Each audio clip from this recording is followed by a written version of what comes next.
मध्य प्रदेश, उत्तर प्रदेश सहित कई प्रदेशों के मदरसों पर लगातार सवाल उठते रहे हैं। इन मदरसों पर कई गंभीर आरोप लगे हैं। सरकार ने मामले में कार्रवाई भी की, लेकिन फिर भी कई जगह अवैध मामले सामने आ रहे हैं। ऐसे ही दो मामले सागर और प्रयागराज में देखने को मिले, जहां मदरसों में अवैध गतिविधियां संचालित हो रही थी। सबसे पहले प्रयागराज की बात करें तो यहां जामिया हबीबिया मदरसा सील कर दिया गया है। मदरसे के भीतर जाली नोट छापने का मामला सामने आया था। प्रयागराज विकास प्राधिकरण ने सील करने की कार्रवाई की है। यहां 1,30,000 के जाली नोट मिले थे। प्रयागराज पुलिस ने मदरसे से संचालित होने वाली नकली नोट छापने के गिरोह का पर्दाफाश करते हुए 4 सदस्यों को गिरफ्तार किया था। नकली नोट छापने का कारखाना बना ये मदरसा प्रयागराज शहर के अतरसुइया इलाके में स्थित है। मदरसे का नाम जामिया हबीबिया है। यहां बड़ी तादाद में स्टूडेंट तालीम हासिल करने आते हैं। मदरसे के हिस्से में मस्जिद भी है। छापेमारी के दौरान पुलिस को सिर्फ जाली नोट और जाली नोट छापने की मशीन ही नहीं, बल्कि पुलिस को कुछ आपत्तिजनक किताबें भी मिली है। अब सवाल उठता है कि आतंकी संगठन बताने वाली लिखी इस किताब का मकसद क्या था। इसकी पुलिस जांच कर रही है, लेकिन सूत्रों की माने तो इस मदरसे में पश्चिम बंगाल, उड़ीसा, बिहार, झारखंड समेत कई राज्यों के नौजवान पढ़ने के लिए आते थे। ऐसे में संघ के खिलाफ जहर घोलने वाले किताब की मदरसे से बरामदगी और मदरसे में जाली नोट की फैक्ट्री का क्या कनेक्शन है? आइए आपको सुनाते हैं पूरे मामले में पुलिस अधिकारी का क्या कुछ कहना है। एक नकली नोट बनाने वाली जो गैंग है उसका खुलासा किया गया है और इसमें पुलिस के द्वारा 4 अभियुक्तों को गिरफ्तार किया गया है, जिसमें एक मोहम्मद अफजल है जो अतरसुइया थाना क्षेत्र का रहने वाला है। दूसरा मोहम्मद शाहिद है, ये अतरसुइया थाना क्षेत्र का रहने वाला है, करेली। तीसरा जाहिर खान है जो कि उड़ीसा का रहने वाला है और चौथा इसमें मोहम्मद तफसीरुल आरिफीन है। ये मूलतः रहने वाला उड़ीसा का है, लेकिन यहाँ पे ये एक मदरसा है जिसका नाम मदरसा जामिया हबीबिया है। इसी का ये प्रिंसिपल था और वहीं पे ये 5-6 साल से रह रहा था। इनके द्वारा उस मदरसे में ही एक रूम में ये जो नकली नोट छापने का जो काम है इनके द्वारा किया जा रहा था। इसमें जो इंडियन करेंसी नोट है वो 100 डिनोमिनेशन का जो नोट था वो इनके द्वारा वहीं पे तैयार किया जा रहा था और इनके कब्जे से जो बरामद हुआ है उसमें 1300 नोट जो 100 डिनोमिनेशन के फेक करेंसी नोट्स हैं वो बरामद हुए हैं, जिनकी कीमत जो 1,30,000 की है। तो देखिए किस प्रकार से आपको बता रहे हैं कि उत्तर प्रदेश में मदरसे को लेकर लगातार इस प्रकार की घटनाएं सामने आई है। और अब वहीं ताजा मामला आपको बताते हैं किस प्रकार से वहां पे नकली नोट का जो मामला है वो भी अब देखने को मिल रहा है।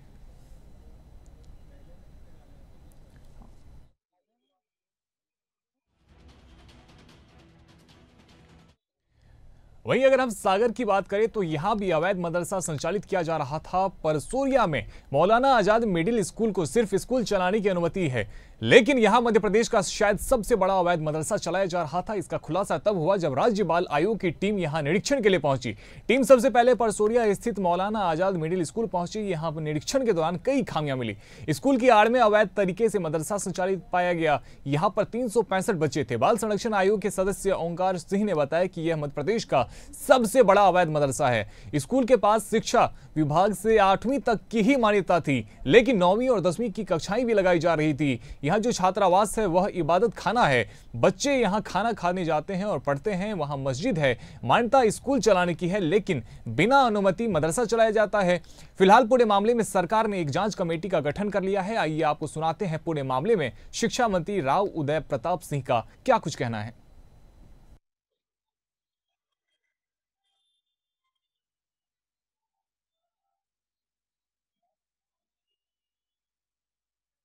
और सागर का जो विषय आया है कि स्कूल एजुकेशन से मान्यता लेकर अंदर धार्मिक शिक्षा दे रहे हैं, इबादत करा रहे हैं और दूसरे तरह की गतिविधियां वहाँ संचालित हो रही हैं, तो ये तो जैसे ही हमको प्रतिवेदन मिलता है हमारी टीम उसकी जांच कर रही है। जैसे ही हमको जांच प्रतिवेदन आता है सख्त से सख्त कार्रवाई करेंगे। मान्यता निरस्ती एक विषय है, लेकिन अगर उन्होंने हमारी जो न्याय संहिता है उसको कहीं उल्लंघन करने का काम किया होगा तो उस तरह की कार्रवाई बनाइए, वो मौलाना बनाए और इबादत जो बनाना है उसको बनाएं, मुझे उसमें कोई आपत्ति नहीं। लेकिन इसके लिए शासकीय स्तर पर स्कूलों की मान्यता लेकर उसमें ये काम कराया जाएगा तो ये असंवैधानिक भी है और उनका ये आपराधिक कृत्य भी है।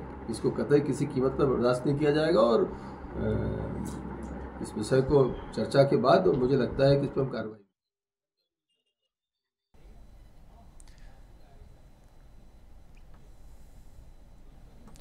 तो देखिए किस प्रकार से उत्तर प्रदेश से लेकर मध्य प्रदेश तक लगातार ऐसी खबरें सामने आ रही है जहां पर अवैध तरीके से मदरसा संचालित किया जाता है और वहां पर कई ऐसी गतिविधियां भी होती है जिसको लेकर कई तरह के सवाल उठते हैं। हमारे साथ में लखनऊ से राशिद सिद्दीकी जुड़ रहे हैं और साथ ही हमारे साथ पॉलिटिकल एडिटर ब्रजेश जैन जी जुड़ रहे हैं। आप दोनों का ही बहुत स्वागत है सर।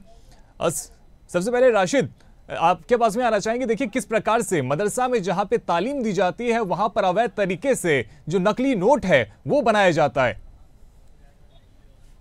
देखिए बिल्कुल रोहित, बताना चाहेंगे जिस तरह से प्रयागराज की जो घटना थी बेहद शर्मनाक घटना थी, क्योंकि एक धार्मिक स्थल मदरसा को अगर माना गया है तो गरीब जो तबके के लोग हैं उनके लिए शिक्षा का मंदिर माना गया। और ऐसे में जहां पर जिस तरह से जो नकली नोट की जो मशीनें थी वो वहां से बरामद हुई, 1,30,000 रुपए करेंसी वो बरामद हुआ और साथ ही साथ RSS के खिलाफ लिखी हुई कुछ पुस्तकें भी बरामद हुई। हालांकि जिस तरह से प्रयागराज पुलिस कमिश्नर का जो बयान आता है लगातार उसकी जांच प्रक्रिया चालू होती है। हालांकि इस मदरसे के बारे में ये मदरसा करीब 100 साल पुराना है। लगातार इसमें जिस तरह से जो बच्चे हैं बिहार, झारखंड, उत्तराखंड तमाम जगह से जो गरीब बच्चे हैं वो पढ़ने के लिए आते थे। और ऐसे में सवाल ये सबसे बड़ा उठता है कि आखिर क्या इन मदरसों के आड़ में इस तरह की जो फर्जीवाड़ा जो चल रहा है ये कितना सही है। क्योंकि जिस तरह से अगर नकली नोट का मामला ना आता तो शायद आज ये प्रकाश में भी ना आता। हालांकि जो मदरसे के जो छात्र थे रोहित, उन सभी से पूछताछ की गया, जो और भी कर्मचारी से। हालांकि अभी तक ना ही तो पुलिस को कुछ मिल पाई है, ना ही SIT की टीम ने, क्योंकि लगातार उसकी जांच कर रही थी। ATF भी इसमें लगा दिए थे। कहीं ना कहीं इस मामले को लेकर जिस तरह से सवालिया एक निशान उठ रहे थे कि ये मदरसे के आड़ में क्या कोई आतंकवादी संगठन चल रहा है और कहीं फंडिंग का मामला हो, लगातार इसकी जांच प्रक्रिया पूरी की जाती है। हालांकि अभी ऐसा कुछ उसमें नहीं मिला है। हाँ, सवाल बस सिर्फ सबसे बड़ा ये उठा है कि उस मदरसे का मान्यता नहीं था। 100 साल से वो मदरसा चल रहा था, सिर्फ उसका मान्यता नहीं था। देखिए NIA की टीम इस पूरे मामले की जांच करी और कहीं ना कहीं सवाल ये उठ रहा है कि चूंकि उनके पास में नकली नोट छापने की जो टेक्निक है उसमें ये सवाल उठता है कि कहीं ना कहीं ISI जो है वो इसमें सहायता हो सकता है कि उसने प्रदान किया हो। देखिए 200 रसीदें उस मौलाना के पास से 200 पर्चियां मिली थी, जिस पर्ची से बाहर से फंडिंग की गई थी। हालांकि NIA लगातार इस पर जांच कर रही है, ATS भी लगी हुई है। हालांकि अभी ये स्पष्ट तरीके से निकल कर नहीं सामने आया कि वो पैसे कहां जाता था या कहां पर है। उसकी सभी की जांच प्रक्रिया अभी चल रही है। जैसे ही जांच का खुलासा होता है ATS प्रमुख खुद निकल कर आएंगे, इस पूरे मामले पर बयान देंगे। ब्रजेश जी, देखिए उत्तर प्रदेश से लेकर मध्य प्रदेश तक लगातार इस प्रकार की घटनाएं सामने आती है। अवैध तरीके से मदरसा संचालित किया जाता है। मध्य प्रदेश में भी ताजा मामला देखने को मिला है जहां पे मान्यता स्कूल को दी जाती है लेकिन वहां पे मदरसा संचालित किया जाता है।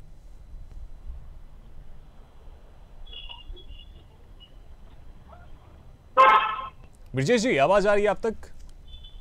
जी बिल्कुल, देखिए उत्तर प्रदेश की तरह मध्य प्रदेश में भी अगर बात करें तो 10,000 से ज्यादा मदरसे हैं और इनमें से ज्यादातर मदरसों पर आरोप यह है कि अवैध एक्टिविटी जो है, गतिविधियां जो है अनवांटेड, वो इन मदरसों में चल रही हैं। और यही वजह है कि पिछले दिनों मध्य प्रदेश की सरकार ने तमाम मदरसों में होने वाली पढ़ाई और उनके अंदर होने वाली गतिविधियों पर जांच के आदेश दिए थे और उसके बाद लगातार जांच चल रही है। और रोहित, इसी जांच में ये खुलासा हुआ है। बाल आयोग की टीम 11 अगस्त को जो है वो सागर पहुंची थी और यहाँ पर पता चला था कि ज्यादातर सागर जिले के जो 120 मदरसे हैं उनमें से ज्यादातर मदरसे फर्जी गतिविधियों के साथ संचालित हैं। अभी हाल ही में जिस मदरसे के बारे में शिक्षा मंत्री ने बयान दिया है और आदेश जांच के जारी किए गए हैं, उस मदरसे ने बाकायदा स्कूल शिक्षा विभाग से 5वीं कक्षा तक कक्षाएं संचालित करने की अनुमति ली थी, लेकिन अल्पसंख्यक विभाग से अनुमति नहीं ली थी और मदरसा संचालित किया जा रहा था। कई अनैतिक गतिविधियां जो है वो भी मदरसे की संलिप्तता उसमें पाई गई है और यही वजह है कि स्कूल शिक्षा विभाग के सचिव को जांच का जिम्मा देकर पूरे मदरसे में होने वाली पुरानी गतिविधियों की जांच का जिम्मा दिया गया है। ब्रजेश जी, मैं आपसे चाहूंगा कि उत्तर प्रदेश में जो कि प्रयागराज में मदरसे में जो एक किताब मिली है, पुस्तक मिली है, मैं चाहूंगा कि आप मुझे उसके बारे में बताएं कि आखिर उस पुस्तक की वहां पे आवश्यकता क्या थी। उसमें पुस्तक में बताया जाता है कि RSS एक आतंकवादी संगठन है, उसके ऊपर पूरी पुस्तक लिखी जाती है। पहले तो वो पुस्तक वहां पे होनी नहीं चाहिए थी, तो उसको लेकर भी एक सवाल उठ रहा है। बिल्कुल रोहित, देखिए मध्य प्रदेश हो या उत्तर प्रदेश हो या दिल्ली हो, तमाम राज्यों में मदरसे संचालित हैं और इन मदरसों में कई जगह ऐसा खुलासा हुआ है जहां इस तरीके की गतिविधियां चल रही हैं। उत्तर प्रदेश में तो यहाँ तक खुलासा हो चुका है कि आतंकियों की पनाहगार मदरसे बने हैं और आतंक का पाठ इनमें पढ़ाया जाता है। प्रयागराज के मदरसे में भी यही हुआ, मध्य प्रदेश में भी लगातार मदरसों में ये हो रहा है। अभी नीमच, मंदसौर में भी बाल आयोग की टीम ने जब छापेमार कार्रवाई की थी तो पता चला था कि हिंदुओं का एडमिशन करके उनको मुस्लिम बताकर जो है सब्सिडी अल्पसंख्यक विभाग से ली जा रही है। और इसके अलावा कई मामलों में तो इसमें आतंकी पाठ पढ़ाने तक की बात सामने आई है। तो कहीं ना कहीं यही वजह है कि जब इनकी गतिविधियों का लगातार खुलासा हो रहा है तो मदरसे सरकारों के निशाने पर हैं और इनकी जांच जो है वो लगातार करने के आदेश दिए गए थे। जैसे जैसे जांच आगे बढ़ रही रोहित, एक के बाद एक कई खुलासे हो रहे हैं और इसी खुलासे की कड़ी में ये नए खुलासे जो है वो इस बार हुए हैं। राशिद, देखिए अगर वाराणसी की अकेले बात करें तो वहां पे 272 मदरसे हैं। उसमें से एक जानकारी के मुताबिक 72 ऐसे मदरसे हैं जिनके पास में आधिकारिक मान्यता जो है वो नहीं प्राप्त है, बावजूद इसके वो संचालित हो रही है। तो प्रशासन की तरफ से इस पे क्या कार्रवाई होने वाली है? जी बिल्कुल रोहित, देखिए 200 जो मदरसे हैं उसमें से 72 मदरसों पर अब कहीं ना कहीं जो उसकी जो मानचित्र है, बिना नक्शा है, कई चीजें हैं, उसको लेकर जो वहाँ के जो है आवास विकास परिषद है लगातार टीमें गठित कर रही है। उन मदरसों को सील करने की कार्रवाई की जाएगी, क्योंकि कहीं ना कहीं से देखा गया है कि इन मदरसों में जिस तरह से गतिविधियां पाई गई हैं तो उसको लेकर जिस तरह से उत्तर प्रदेश सरकार बेहद सतर्क हो गई है और लगातार मदरसों पर अब जांच बैठा दिया है। उत्तर प्रदेश के सभी जिलों में, चाहे वो अलीगढ़ रहा हो, चाहे वो बरेली रहा हो, चाहे वो हाथरस रहा हो, जहां जहां पे बड़े मदरसे हैं या छोटे मदरसे हैं उन सब पर अभी जांच बैठा दी गई है और लगातार इनकी गतिविधियां, इनके मौलानाओं से संपर्क, स्थानीय लोग से संपर्क, स्थानीय पुलिस से, सभी से लेकर। लेकिन रोहित एक चीज और बताना चाहेंगे, जिस तरह से लगातार उत्तर प्रदेश के अंदर अवैध मदरसे का जो खेल है वो कहीं ना कहीं से चालू है। लेकिन सवाल सबसे बड़ा ये उठता है कि पूर्व प्रधानमंत्री अटल बिहारी वाजपेयी जी की सरकार थी, उन्होंने मदरसे में 10,000 मदरसे को रजिस्ट्रेशन दिया था। मदरसे को आगे बढ़ाने के लिए उन्होंने तमाम प्रयास किए थे। उसके बाद से लगातार कई दल निकल कर आए जिसका विरोध भी किया, इसको लेकर कि कहीं ना कहीं एक आरोप भी लगाया उस पर कि मुसलमान के समर्थक हैं मदरसों को लेकर।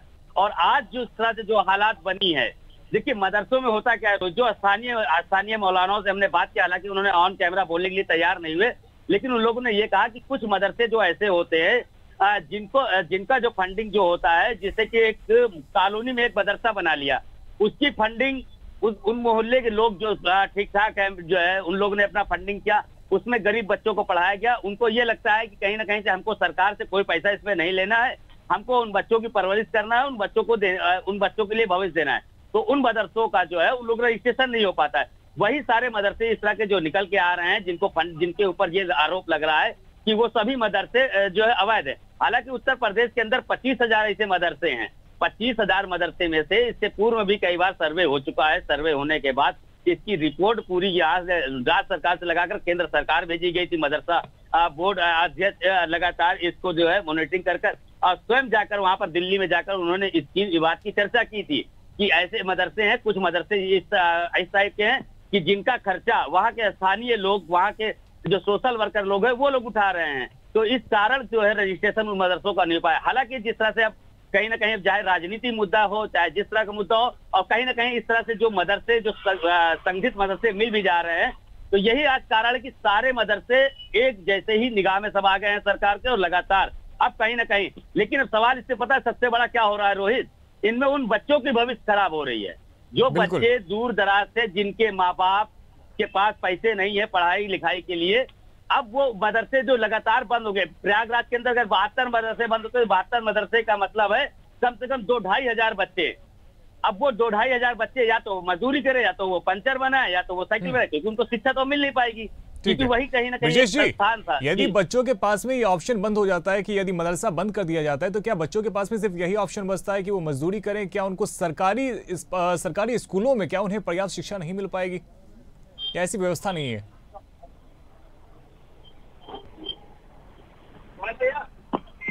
विजय जी, आप तक आवाज आ रही है? हेलो विजय जी, आप तक आवाज आ रही है मेरी? ठीक है, विजय जी से फिर से एक बार जुड़ने की संपर्क करने की कोशिश करेंगे। राशिद, मैं आप ही से सवाल लेना चाहूंगा। देखिए, कहीं ना कहीं चूंकि आप कह रहे हैं कि बहुत सारे ऐसे बच्चे हैं जो मदरसा बंद होने के बाद में कहीं ना कहीं उनकी शिक्षा पे इसका असर पड़ेगा, तो क्या उन बच्चों को वापस से मेनस्ट्रीम में लाया जाए, उन बच्चों को शिक्षा उपलब्ध करवाया जाए? इसके लिए चूंकि सरकारी स्कूल भी है, तो क्या सरकार और प्रशासन की तरफ से इस प्रकार की कोशिशें नहीं की जाती? राशिद जी बिल्कुल, देखिए अगर हम उत्तर प्रदेश की बात करें रोहित, पिछली बार अलीगढ़ में 94 मदरसे को सील किया गया था और प्रशासन की तरफ से ये कहा गया था उन सभी बच्चों को निकालकर उनको सरकारी स्कूलों में भर्ती कराया गया। लेकिन ना ही तो उसमें कोई सरकारी कोई लिखित आदेश आया, एक मौखिक रूप से आदेश आया। उन मदरसों को बंद किया गया। वो बच्चे जिस गांव के थे, जिस शहर के थे, वो वापस चले गए। अब वो बेशिक्षित हो गए। उनका अभी तक कहीं कोई ना एडमिशन हो पाया, ना कोई संस्थान निकल कर आई कि उनकी पढ़ाने लिखाने की जिम्मेदारी सरकारी स्कूलों में मेरी है। लेकिन यह है कि भविष्य ठीक है, क्योंकि देखिए सरकार एक अच्छा काम कर रही है, एक अच्छी पहल कर रही है, जांच करनी चाहिए। जांच करे जो गलत, बिल्कुल जैसे कि जो प्रयागराज का जामिया हबीबिया जो मदरसा मिला, जिस तरह से वहां गतिविधि थी, वैसा कोई मदरसा मिलता है तो उस पर सख्त एक्शन ले। लेकिन हालांकि अगर बाकी जो जांच के दायरे हैं, जो पूर्व प्रधानमंत्री अटल बिहारी वाजपेयी का एक सपना था कि हर मदरसे को शिक्षित करना है, हर मदरसे को रोजगार देना है, वहां बच्चों की भविष्य, पढ़ाई लिखाई, इंग्लिश उन्होंने चलाया, कंप्यूटर उन्होंने लगवाया, तो सभी चीजें, और जिसको लेकर बरेली में 2018 में पूर्व प्रधानमंत्री अटल बिहारी वाजपेयी का जो पुण्यतिथि थी वो बड़ी धूमधाम से मनाया गया। आज भी कई मदरसे हैं जहां पर अटल बिहारी वाजपेयी को लेकर लोगों के अंदर काफी वो उनको प्रेरणा मानते हैं, मदरसे के शिक्षक लोग, मदरसे के मौलाना या सभी लोग। तो कहीं ना कहीं तक सरकार को ऐसा कोई कानून लाना चाहिए कि वो बच्चों को, ठीक है, अगर शिक्षक गलत करे उन पर कार्रवाई करे, उनको जेल भेज दे, मौलाना वहां के जो भी ट्रस्टी है वो भी। लेकिन जो बच्चे पढ़ रहे हैं, जो मासूम है, क्योंकि 2 साल 3 साल 5 साल अधिक ज्यादा 10 से 12 साल, तो उन बच्चों को तो कोई गलतियां नहीं होती। उनको तो ये भी नहीं पढ़ा समझ में आता है कि हमको पढ़ा क्या रहे हैं, हमको आतंकवादी पाठ पढ़ा रहे हैं कि हमको जो है देशभक्ति पाठ पढ़ा रहे हैं। लेकिन वो तो अभी मासूम, तो उनके लिए सरकार को एक कड़ा एक्शन लेना चाहिए मदरसों को।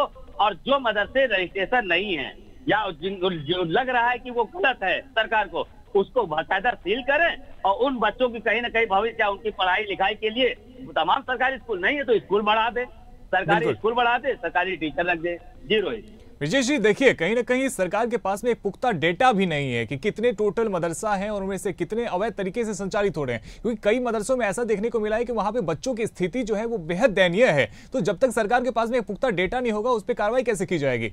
विजय जी। तो देखिए सरकार ने पिछले दिनों सर्वे कराया था तो सर्वे नहीं हो सका, क्योंकि सर्वे के दौरान जो डिसीजन थी उसी में कई मदरसे बंद कर दिए गए और बाद में खोल लिए गए जो है। लेकिन मोटा मोटा अगर बात के चले तो 11,000 से ज्यादा मदरसे मध्य प्रदेश में संचालित हैं और उनमें ज्यादातर है जो सरकार ने गाइडलाइन जारी की थी, मदरसों में बेंच डेस्क पे बच्चों को बिठाना चाहिए, ब्लैक बोर्ड होना चाहिए, रोशनी और हवा पानी की व्यवस्था होना चाहिए। लेकिन ये तमाम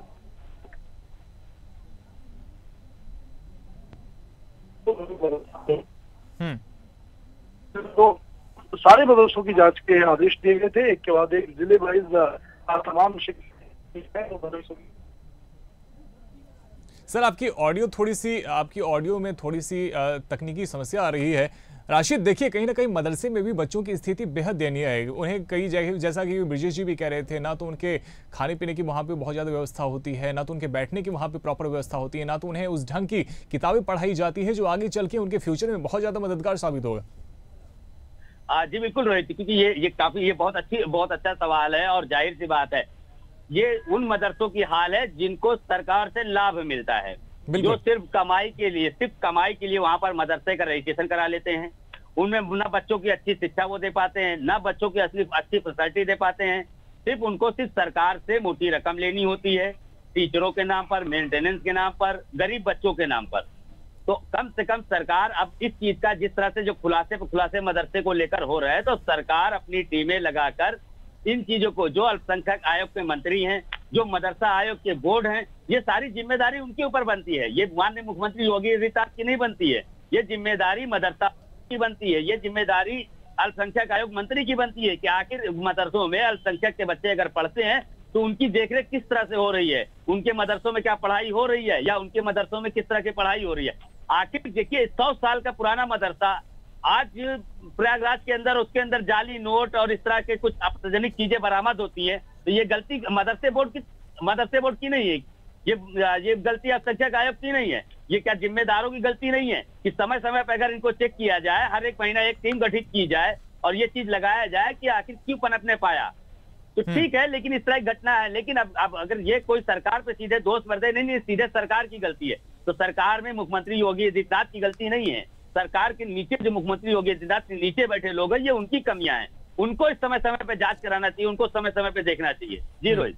और राशिद देखिए, कहीं ना कहीं सरकार को एक कमेटी बिल्कुल गठित करनी चाहिए और मदरसा चाहे अवैध रूप से संचालित हो रहा हो या फिर उनको इसकी परमिशन जो है उनको मिल चुका हो, लेकिन कहीं ना कहीं सबसे बड़ा सवाल जो है वहां पे बच्चों की जो व्यवस्था है, चाहे उनके पढ़ने के लिए कोई शिक्षा को लेकर हो, ये बहुत बड़ा जो एक पहलू है वो इनके शिक्षा व्यवस्था को लेकर सवाल उठता है, क्योंकि कई जगहों पे ऐसे देखने को मिला है कि जो बच्चों की जो पढ़ाई है उस लेवल की उन्हें मिल नहीं पाती है जैसा कि उनको जरूरत होती है, और आगे चल के चूंकि उन्हें जॉब करना है या फिर आगे चल के वो कुछ अच्छा जीवन में करना चाहते हैं तो उनमें उनको बहुत ज्यादा मदद मिले, ये भी सरकार को कहीं ना कहीं देखना चाहिए।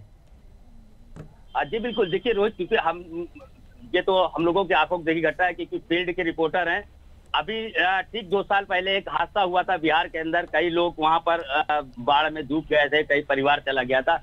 तो कुछ ऐसे यतीम बच्चे, कम से कम दर्जनों ऐसे यतीम बच्चे थे कि जिनका कोई देखभाल नहीं था, उनको लखनऊ लाया गया। यहाँ लखनऊ के कल्याणपुर मदरसे में लाकर भर्ती कराया गया, क्योंकि फिर उन बच्चों से हमने हालचाल जाना तो उनके कोई ना माँ बाप थे ना कोई गार्जियन उनको पढ़ाने लिखाने या किसी तरह व्यवस्था नहीं था। तो कहीं ना कहीं इस तरह के हालात में भी बच्चे मदरसे में पढ़ने के लिए आते हैं। तो अब सवाल तो जनता है सरकार के ऊपर। अब सरकार को कम से कम उन मदरसों को, जिस तरह से सीलिंग की जो कार्रवाई है उसको रोक कर उन मदरसों, सरकार के पास पावर है, अगर आप जमींदोज कर सकते हैं मदरसे को तो आप उसी मदरसे को अपने हैंडओवर ले सकते हैं। आप अपनी टीम लगा दीजिए, सरकार की टीम, जैसे कि बेसिक शिक्षा की होती है प्राइमरी पाठशाला वगैरह, आप उसको अंडर में ले लीजिए। भाई सरकार उसको अंडर में लेकर वो उन बच्चों को साथ साथ में अपने टीचर रख दीजिए, सरकारी टीचर रख दीजिए वहां पर, उनको उस हिसाब से उनको आप हिंदी, उर्दू, संस्कृत आप सब पढ़ाइए, लेकिन उनका भविष्य तो ना खराब हो। लेकिन आज क्या है, मदरसे के 4 लोग अध्यापक से लेकर प्रिंसिपल तक गलतियां करते हैं, झेलना मासूम बच्चों को पड़ता है। अब वो बेचारे, जाहिर सी बात, या तो वो अब्दुल जैसे, वो जो कहावत है कई बार ये सुना होगा, डिबेट में चला है, अब्दुल पंचर बनाता है, अब्दुल ठेला लगाता है, तो वो बच्चे वाकई वो कहीं पंचर वाले बनेंगे, वो कहीं ठेले वाले बनेंगे। और देखिए, सबसे पहले कहीं ना कहीं, जैसा कि आप भी कह रहे थे, कार्रवाई उन पे सबसे पहले करनी चाहिए जो कि अवैध तरीके से संचालित किया जाता है, और उनका कहीं ना कहीं जो सबसे बड़ा जो मकसद होता है और कि अनुदान जो उनको मिलता है वो अनुदान प्राप्त करने की कोशिश करते हैं कि सरकार से बस उन्हें अनुदान मिल जाए, फिर उन्हें इस पे बहुत ज्यादा उन्हें इस बात से फर्क नहीं पड़ता कि बच्चों की वहां पे शिक्षा व्यवस्था कैसी है और बच्चों को वहां पे किस प्रकार से रखा जाता है। हाँ बिल्कुल रोहित, देखिए कार्रवाई उन पर होनी चाहिए। जिस तरह की अभी हम लखनऊ की अगर हम बात करें तो कई ऐसे मदरसे हैं जो कि सरकार से उनको लाभ मिल रहा है, लेकिन उनके अगर बेहतर हम सुविधा की बात करें तो उनमें बिल्कुल नहीं मिलेगा। लेकिन उनके बेफिक्र क्यों है? क्योंकि उनको कहीं ना कहीं ऊपर से संरक्षण मिला है। अब वो वहाँ बच्चे सही से पढ़ पा रहे हैं, लेकिन उनके पास रजिस्ट्रेशन है क्योंकि वैध है वो। अब वो वैध है तो वो जाहिर सी बात है कैसे भी मनमानी कर सकते हैं, किस तरह भी पढ़ा सकते हैं। अब जो अवैध है, अब उनको तो जाहिर सी बात है उन पर तो कार्रवाई होना ही होना है। उनके लिए ना वो निकल के आएंगे ना उनके लिए वो बोलेंगे। तो जाहिर सी बात है इसको सरकार को कहीं ना कहीं सोचना चाहिए, जो वैध हैं जो अवैध हैं। अगर वो अवैध जो बिना मानचित्र, अवैध में भी देखिए 2 तरह की है। अवैध मतलब ये नहीं है कि उसके आतंकवादी की पढ़ाई होती है रोहित। अवैध का मतलब ये हो गया कि उसका रजिस्ट्रेशन नहीं होता है, उसका कोई मानचित्र नहीं होता। जैसे 3 बिल्डिंगें हैं तो उसमें मानचित्र नहीं होता है, बिल्कुल सिर्फ मान्यता प्राप्त सिर्फ नहीं होती, वो इसलिए उसको अवैध घोषित कर देते हैं। बाकी अवैध ये तो है नहीं कि उसके सभी अंदर कोई गलत गतिविधि चल रही। हाँ, प्रयागराज की घटना हुई, ये बेहद शर्मनाक है। इसको लेकर मुस्लिम धर्मगुरुओं ने भी नाराजगी जताई, लखनऊ के अंदर बैठे कई ऐसे मौलानाओं ने इस पर आपत्ति जताई। तो कहीं ना कहीं जो अवैध है उसका अवैध का सब साथ देंगे, लेकिन जो अगर मान के चलो जो किसी कारण से उनको वैध उनको मान्यता नहीं मिल पाया है, तो अगर उनको भी अगर हम अवैध घोषित कर देंगे तो ये सरकार कहीं ना कहीं से उन बच्चों की भविष्य के साथ खिलवाड़ करेगी। बिल्कुल, बहुत शुक्रिया राशिद आपका हमारे साथ में जुड़ने के लिए, और साथ ही ब्रिजेश जैन जी आपका भी हमारे साथ में जुड़ने के लिए बहुत बहुत शुक्रिया। तो देखिए किस प्रकार से उत्तर प्रदेश से लेकर मध्य प्रदेश तक लगातार इस प्रकार की तस्वीरें जो है वो देखने को मिल रही है। उत्तर प्रदेश के वाराणसी में जहां एक मदरसे में नकली करेंसी छापने की घटनाएं जहां सामने आई है, एनआईए अब पूरे मामले की जांच कर रही है, जहां पे बड़े पैमाने पे जो नकली नोट है वो छापने की कार्रवाई वहां पे की जाती थी। साथ ही मध्य प्रदेश में एक स्कूल सामने निकल कर आया जिसको कि कहीं ना कहीं स्कूल के जो मान्यता प्राप्त थी स्कूल को लेकर वो चलाना था, लेकिन वहां पे मदरसा संचालित किया जा रहा था। तो उत्तर प्रदेश से लेकर मध्य प्रदेश तक हर जगह ये इस प्रकार की तस्वीरें सामने आ रही है जहां पे अवैध तरीके से मदरसा संचालित किया जा रहा है। केवल उनका कहीं ना कहीं जो मकसद होता है वो सरकार की तरफ से अनुदान हासिल करना होता है, और इसके अलावा बच्चों की जो शिक्षा व्यवस्था है उसको लेकर उनकी तरफ से बहुत ज्यादा उसमें जागरूकता नजर नहीं आती है, और बच्चों की जो हालत है वो भी वहां पे बेहद ज्यादा दयनीय स्थिति में है। और और बच्चे वहां पे मजबूरी में पढ़ाई करने के लिए मजबूर हैं। उनके यहाँ पे जो बेसिक सुख सुविधाएं मिलनी चाहिए वो भी उनको नहीं मिल पाती है, ना तो उस लेवल की उनको किताबें मिल पाती है जो उनके जीवन में बहुत ज्यादा मददगार साबित होगा। इसलिए अब कहीं ना कहीं सरकार को भी इस पूरे मामले को लेकर उच्च लेवल पे सोचना होगा और एक कमेटी बनानी होगी जो कि उन बच्चों के बारे में भी सोचे जो इस मदरसे में दयनीय स्थिति में पढ़ रहे हैं, और साथ ही उन मदरसों पर भी एक्शन लेने की सख्त जरूरत है जो कि अवैध तरीके से पूरे देश भर में संचालित हो रहा है। तो फिलहाल मेरे साथ इस बुलेटिन में इतना ही। आप देखते रहिए इंडिया अहेड। धन्यवाद।